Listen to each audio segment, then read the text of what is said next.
Olá, meus queridos e amados irmãos, que a graça e a paz de nosso Senhor e Salvador Jesus Cristo esteja sobre as vossas vidas. Que bom tê-lo aqui mais uma vez para juntos aprendermos um pouco mais com a palavra de Deus na Escola Bíblica Dominical. Muito prazer, eu sou o professor Wilson e seja muito bem-vindo ao nosso canal.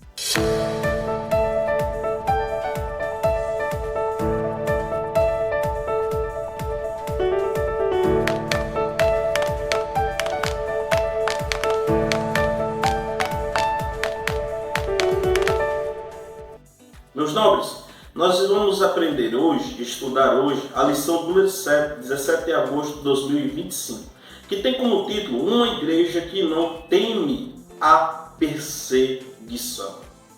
O texto áureo está em Atos capítulo 5, versículo número 29, que nos diz assim: Porém, respondendo Pedro e os apóstolos disseram: Mais importa obedecer a Deus do que aos homens?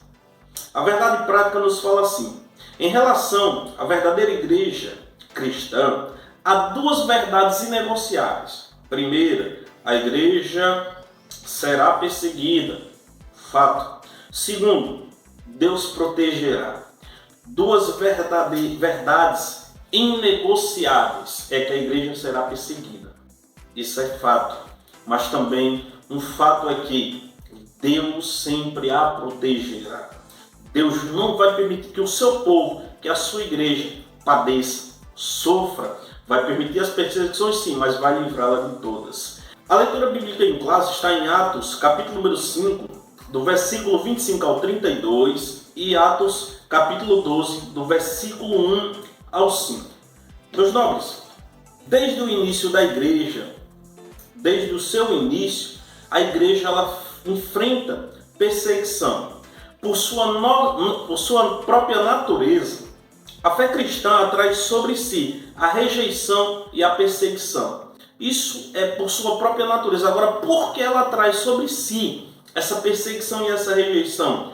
Porque a fé cristã, ela defende princípios exclusivos. Muitas vezes se choca com os valores seculares e mundanos. Por este motivo, meus irmãos, a igreja ela sempre vai defender valores, vai sempre defender os seus princípios, e os seus princípios e os seus valores sempre estão na contramão do secularismo, dos valores seculares atuais, dos valores sistemáticos mundanos. A igreja ela nunca vai andar em concordância com isso, e por este motivo ela vai sofrer perseguições, e por este motivo ela vai sofrer rejeições.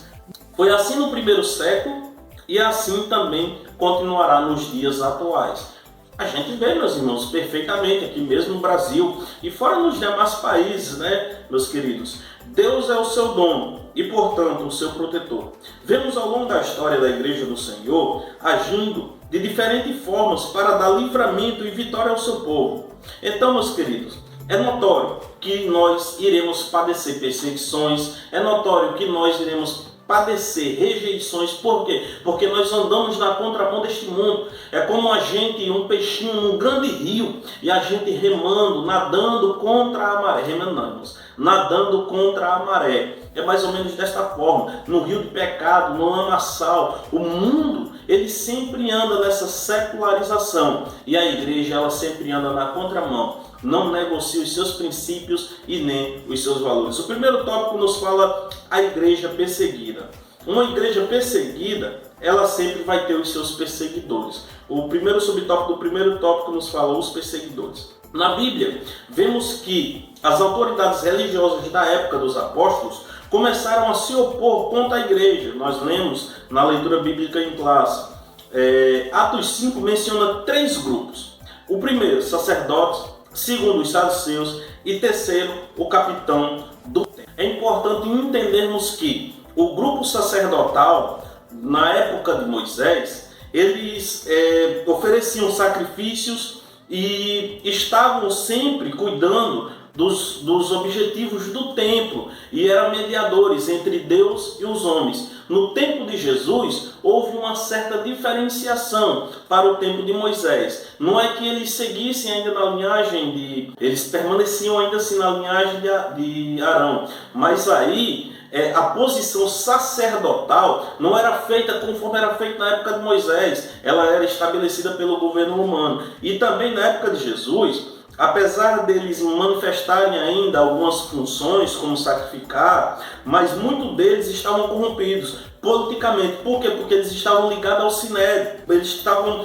tendo mais poder político-religioso do que espiritual. Então, essa aí é a diferença. Na época de Moisés, os sacerdotes eles ofereciam sacrifício a Deus, cuidavam do templo e eram um mediador entre Deus e os homens. Já na época de Jesus, eles ainda continuavam oferecendo sacrifício, só que eles obedeciam mais ao sinédrio, eles valorizavam mais os valores religiosos políticos e estavam corrompidos. Por este motivo, eles não estavam agindo de forma espiritual como era na época de Moisés. Segundo eram os saduceus, meus irmãos. Os saduceus eram um grupo religioso político judaico daquela época.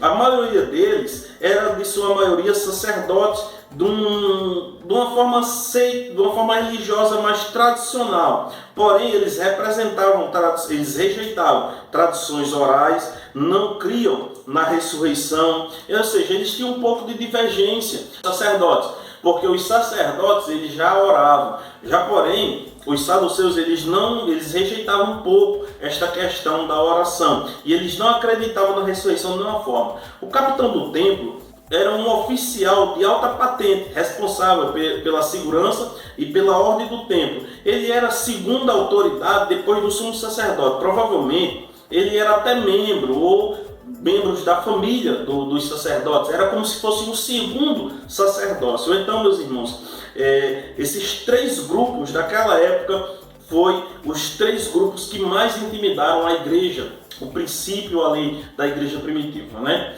Bom, os saduceus eram um grupo muito influente, com grande poder político e religioso. Eles tinham o apoio dos saduceus e dos anciões, e dentro dessas classes religiosas era a mais poderosa, os saduceus. Aqueles que rejeitavam as orações, aqueles que rejeitavam, que diziam que não havia ressurreição. Por este motivo também eles tinham mais força ainda para combaterem o cristianismo, porque eles estavam pregando a ressurreição de Jesus Cristo.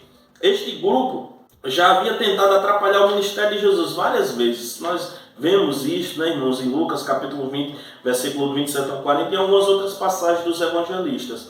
Os anciões eram líderes judaicos influentes, representando tanto o aspecto religioso quanto político, mas sem exercer funções sacerdotais no templo. Já o capitão do templo, mencionado também em Atos capítulo 4, versículo 1, era um sacerdote de nível inferior, mas que tinha autoridade policial no templo. Esses grupos, com a sua influência, viram a igreja como uma ameaça e fizeram de tudo para impedir a pregação do evangelho. Então, este capitão da guarda, ele era como se fosse um segundo sacerdote. Não tinha tamanho poder, mas tinha um certo poder. Então, esses três grupos, o grupo sacerdotal, os anciões, o capitão da guarda e os saduceus, eles viram a pregação do evangelho como uma afronta muito grande, e assim eles fizeram de tudo, lutaram para impedir, inclusive lançando em algumas ocasiões os discípulos nas prisões, Pedro e João também, né, meus queridos? No subtópico nós vamos falar sobre as esferas da perseguição.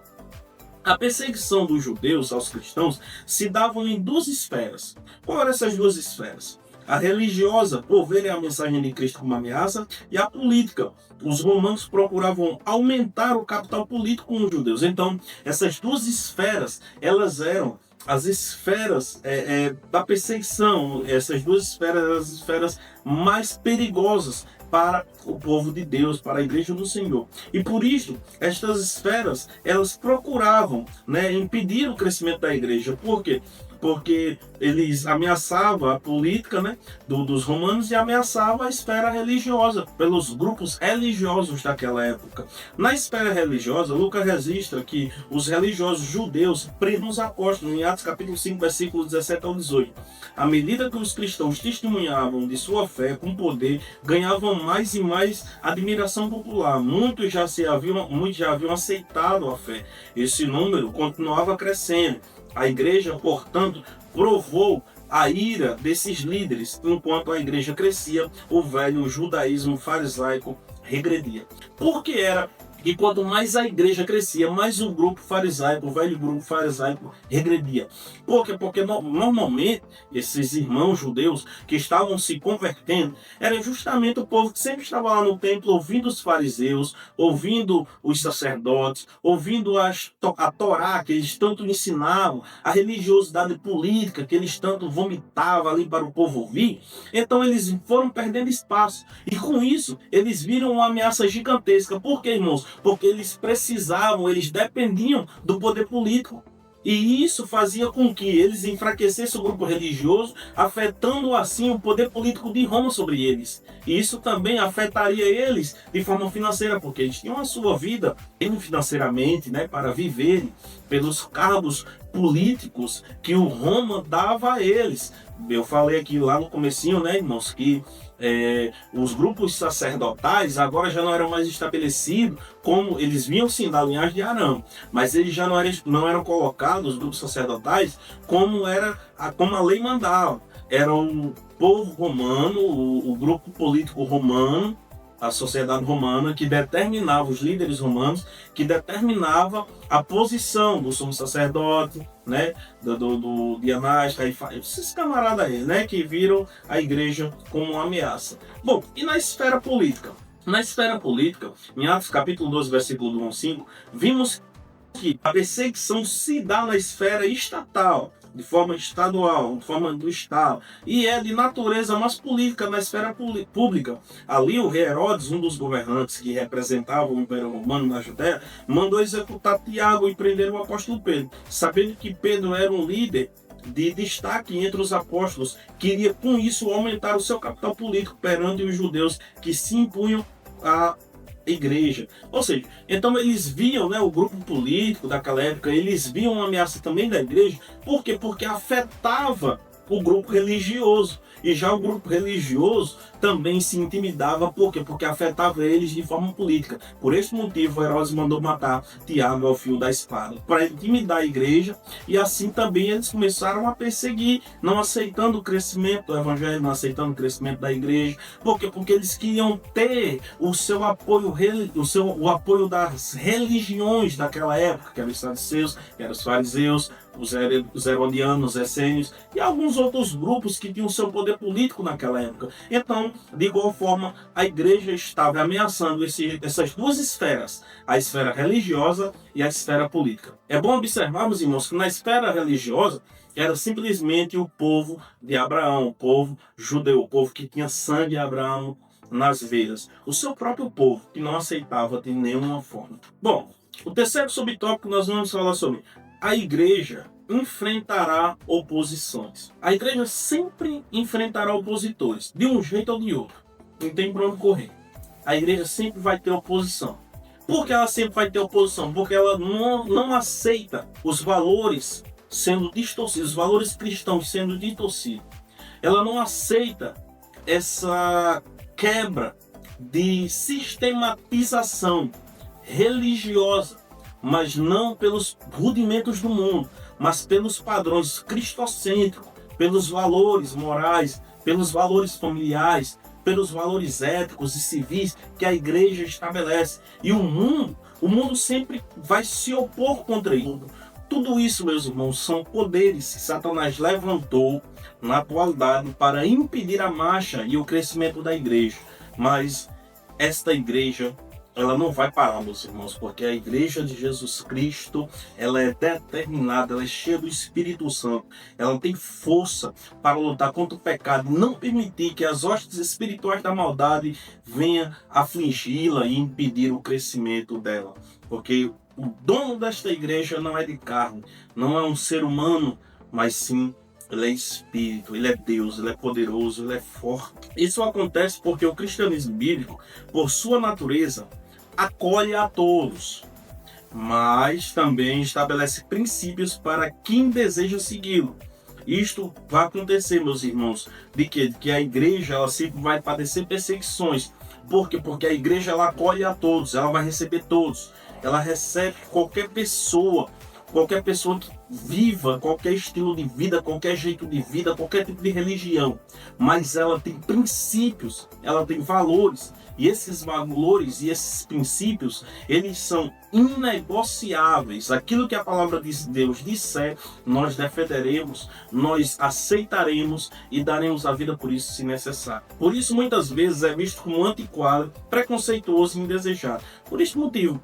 Por quê? Porque defendemos os nossos valores, os nossos princípios, e por este motivo nós somos chamados de preconceituosos, homofóbicos e muitas outras coisas aí, umas nominações, umas nomenclaturas que deram nos dias atuais para defenderem aquilo que eles acham que é certo, que é correto, sendo que nós sabemos aquilo que é certo, que é correto, que é estar dentro da palavra de Deus, viver os princípios cristãos, mas eles não deram essas nomenclaturas aí para apenas defenderem os seus pecados, seus erros, e não querem assumir e aceitar isso. A perseguição pode até mudar conforme o tempo, o lugar, mas o objetivo continua o mesmo, que é silenciar a igreja.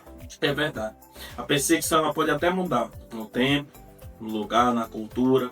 Por exemplo, na Índia, a perseguição é muito grande. Na Coreia do Norte, não pode andar com a Bíblia. Se for pego, vai ser levado para os campos de concentrações, onde vai sofrer muito. Mas o objetivo ele é o mesmo, que é silenciar a igreja. Mas eles não vão silenciar, meus irmãos. Eles não vão silenciar, porque esta igreja ela ora, porque esta igreja ela é cheia do Espírito Santo, porque esta igreja ela é ousada na pregação do Evangelho, porque esta igreja ela tem coragem, ela não teme a afronta, porque esta igreja ela obedece a Deus e não a homens. Amém, irmãos? Que Deus os abençoe.